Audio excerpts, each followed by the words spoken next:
All right.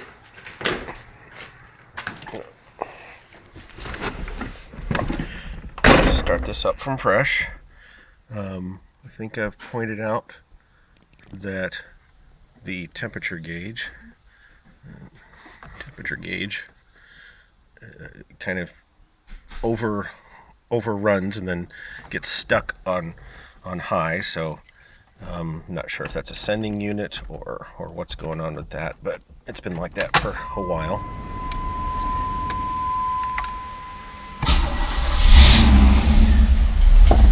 I haven't started it in a few weeks here.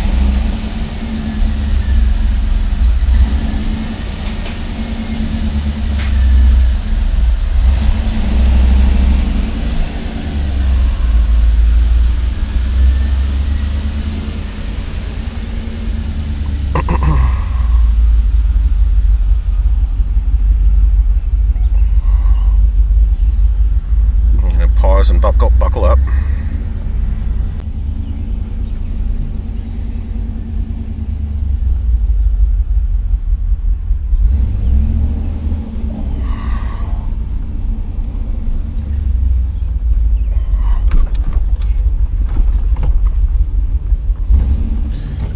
Gonna drive it around the street, around the block here.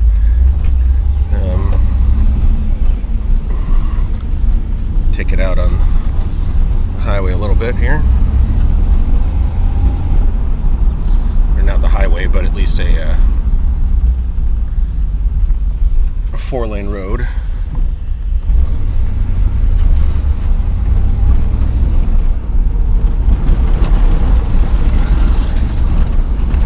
Get it up to speed a little bit.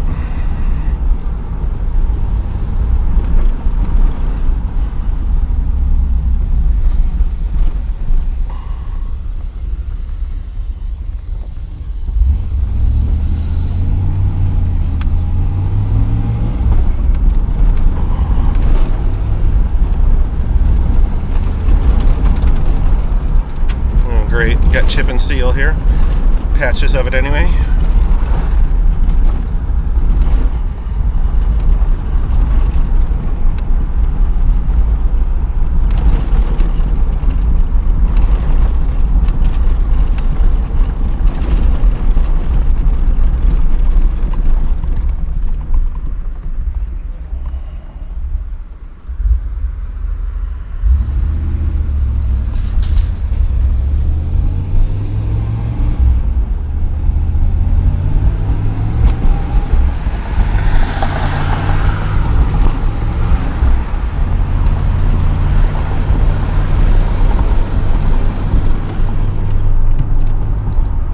Up, so I'm not getting so much wind buffeting. Start up the stereo. Oops. Turn the stereo up anyway.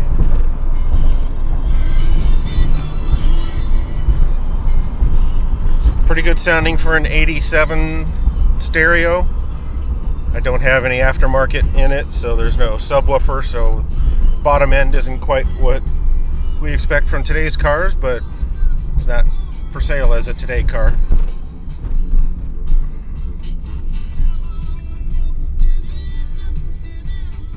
Let's see if I can find a station that comes in a little stronger.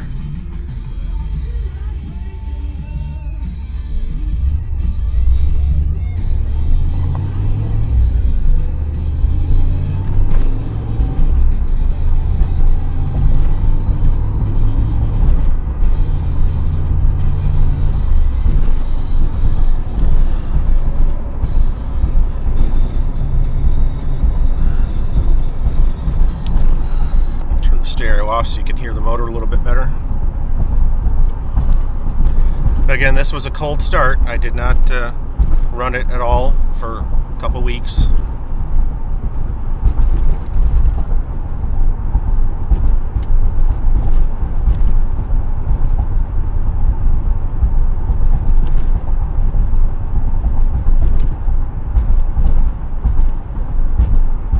Sorry that I'm not much of a commentator.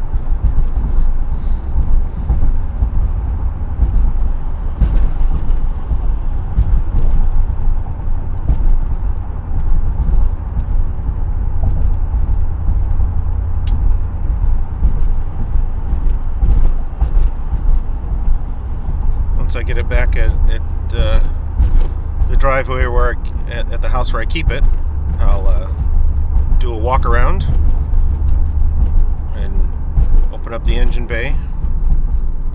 The gas struts for the hood went weak on me years ago, and so I've been using just a wood dowel as a prop to keep it open. The rear struts for the hatch, gas struts for the hatch, operate okay once they've warmed up a little bit. Today it's about 75 and very muggy, and if I put it up, it would hold them up, but it's not going to raise them unless it sits out in the sun for just a little bit to warm the gas up in those struts. Again, I would say that's pretty good for a car that this original struts from 1987. They're essentially 30-year-old struts. I would have little to no expectation of them working. I guess I should show some of the lights operating. It does have an idiot light for when to upshift, which was popular in the 80s, mid to late 80s.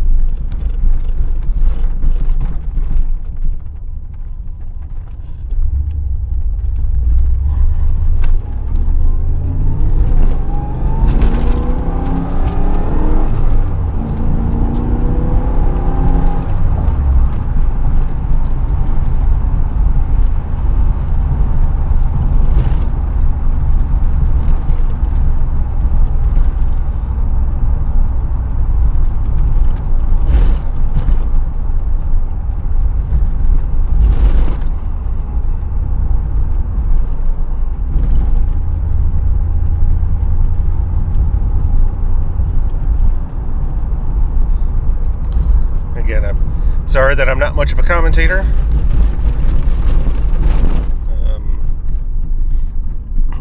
Kind of don't know exactly what to say here. Again, the car runs really quite well.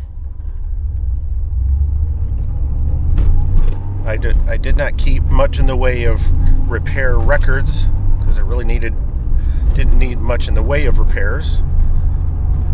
I do have receipts from about 2008 when I changed the hoses and belts, because they were still original in 2008. Didn't show any signs of wearing out or anything like that, but just thought it would be a good idea to have those replaced at that time just because of age.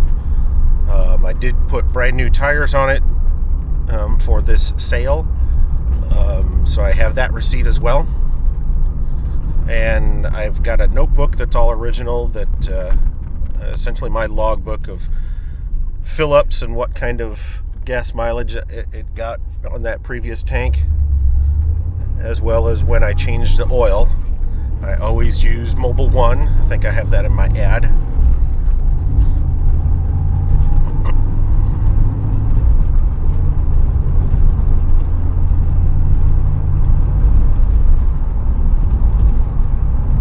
I'll go ahead and leave the engine running when I when I pop the hood for you to show it running when I show onto the hood.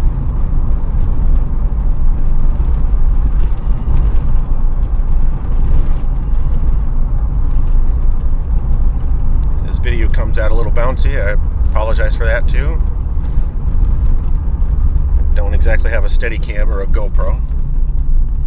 Just using my phone here.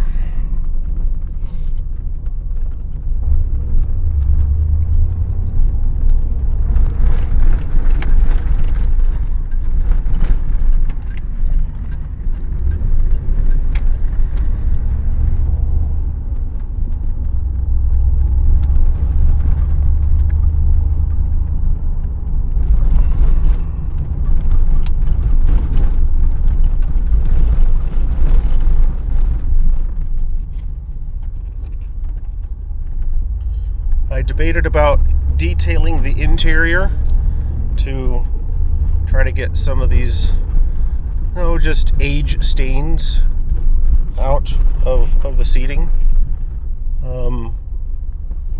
they are not food stains, nor are they smoking stains, because I didn't allow food or smoking in the car.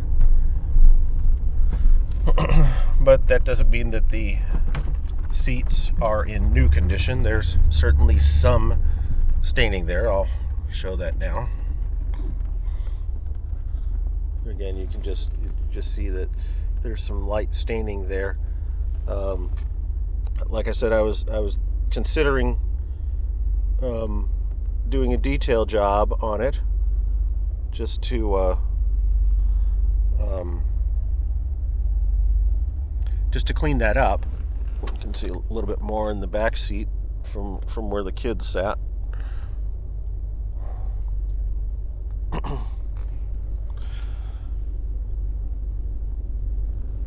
can see this headliner is a little bit loose. That's pretty typical of the T-top headliners.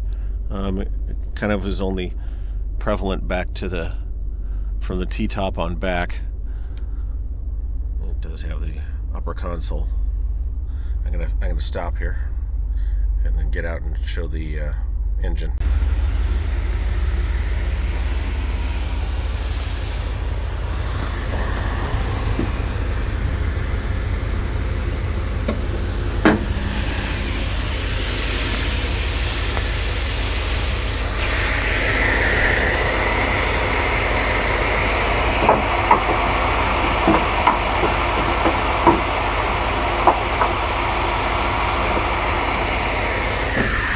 Like I said, I use a little wood dowel to prop it up. This is the interior of the engine bay. Give it a couple of revs here.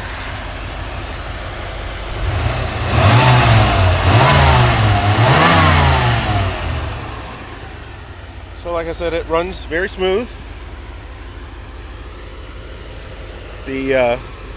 When you do drive it,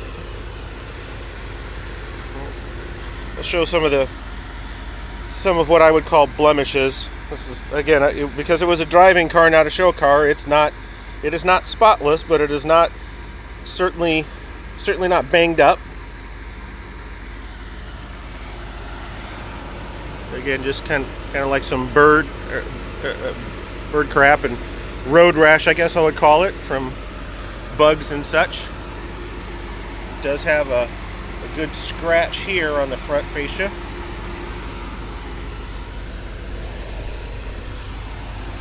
And again, a little bit more bug and a scuff here. And what I was going to get at a little earlier is, and I'm hoping you can hear my voice over the engine. The throttle is very, very light. Has a really pretty light spring on it, and therefore it's pretty touchy.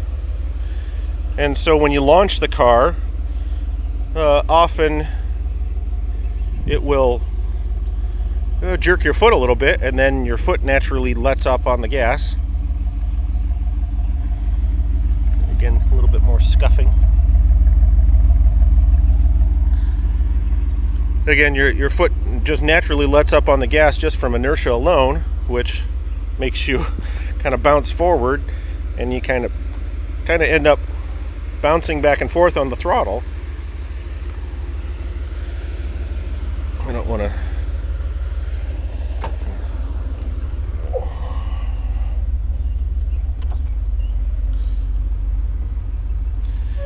Which kind of makes the car feel like there's a hesitation there, but it really isn't. Again, it's just it's your literally your foot moving on the throttle.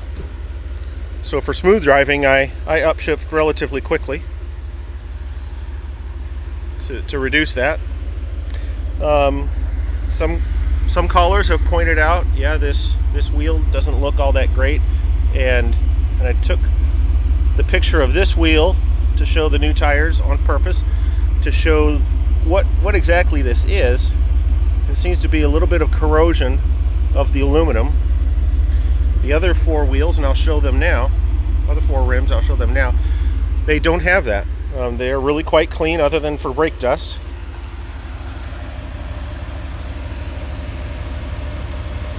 Again, just got some brake dust there. that's about it. Maybe a little booger there.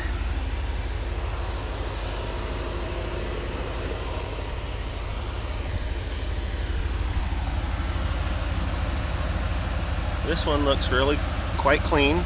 Some very small spots there. But again, just pretty much light brake dust.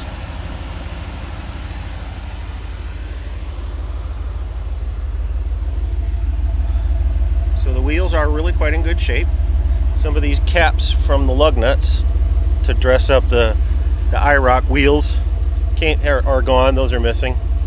Those fell off after a couple of tire changes. This is the third set of tires on this car. Again, they're brand new. They're Firestone Firehawk wide ovals.